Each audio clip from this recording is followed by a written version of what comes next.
এই কেকটার অর্ডার যদি আমি না রাখতাম তাহলে আমাকে হাজারটা কৈফিয়ত দিতে হতো। আর সেই জন্যই মূলত আমি এই কেকটার অর্ডার রেখেছি। এখন অনেকে ভাবতে পারেন যে আপনার মন মর্জি, আপনার মন চাইলে আপনি অর্ডার রাখবেন, মন চাইলে রাখবেন না, এতে করে আবার কাউকে কৈফিয়ত কেন দিতে হবে? সেই বিষয়টা আমি এখনই ক্লিয়ার করে দিচ্ছি আপনাদেরকে। এই কেকটা আমি করেছিলাম মূলত আমার মিম্মির বার্থডেতে। মিম্মি বলতে আমার ভাগ্নি। সো আমার বড় ভাগ্নি যে, তার জন্য করেছিলাম আর কি। সো ও এইবার 4 বছরে পা দিয়েছে। সবাই ওর জন্য অনেক বেশি দোয়া করবেন। সো আমরা যেহেতু সবসময় দেখা যায় ছোটোখাটো করে নিজেরাই একটু সেলিব্রেট করি, তো কেকটাও আমাদের এমন বেশি একটা বড় প্রয়োজন পড়ে না। কিন্তু এইবার যেটা হয়েছে, আমরা আগে থেকে মোটামুটি বেশ ভালো একটা চিন্তা ভাবনা করে রেখেছিলাম যে কেমন হবে, কি ডিজাইন করব। মানে অতিরিক্ত ভাবলে বা বেশি আশা করলে যা হয় আর কি। সো কেকটা আমি করেছিলাম শুধুমাত্র 2 পাউন্ডের মধ্যে। আর সত্যি কথা বলতে 2 পাউন্ডের মধ্যে 2 তলা কেক আমার কাছে কেন জানি ভালো লাগে না, বাট যেহেতু আমাদের মেম্বার বেশি ছিল না তাই আমরা এতটুকুই করেছি। তারপরেও করার পর আমার কাছে মনে হচ্ছিল যে না, কেকটার শেপটা ভালো লাগছে না, বিশেষ করে এই থিমটার সাথে মানায়নি। আর আরেকটা দিক আমার কাছে মনে হয়েছে যে একটু অন্যরকম, সেটা হচ্ছে এটার কেকের কালারটা। মানে আমি যদি একটু অফ হোয়াইট শেড রাখতাম আমার কাছে মনে হয় কেকটা বেশি ভালো লাগতো দেখতে। সো যাই হোক, করে ফেলেছি, আর কিছু করার ছিল না। এখন বলি কাকে কৈফিয়ত দিতে হতো। কৈফিয়ত দিতে হতো মূলত আমার মিম্মিকে।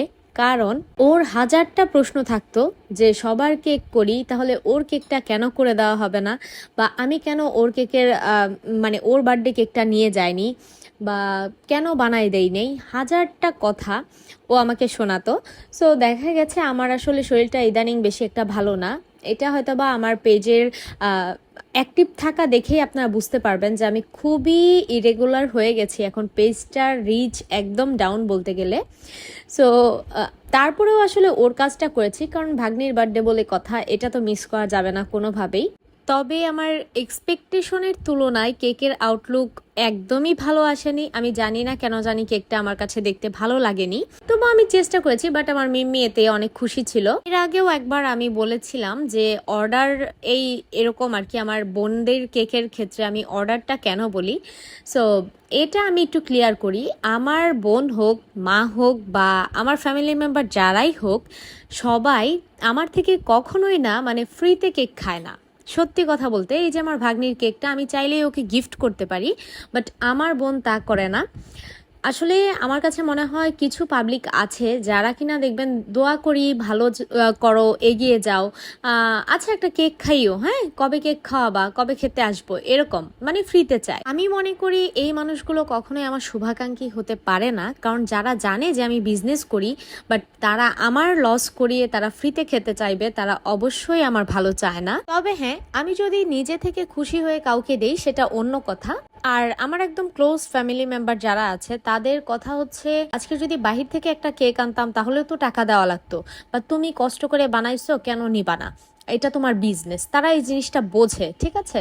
সো দেখা যায় আমি শত জোরাজোরি করেও আসলে কোনো সময় দেখা যায় যে তাদেরকে ফ্রিতে একটা কেক দিতে পারি না, বা খুশি হয়ে গিফট করতে পারি না।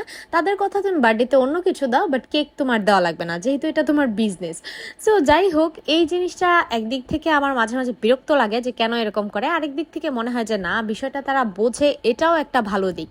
সো যাই হোক, আপনাদের কাছে কেকটা কেমন লেগেছে অবশ্যই জানাবেন। আল্লাহ হাফিজ।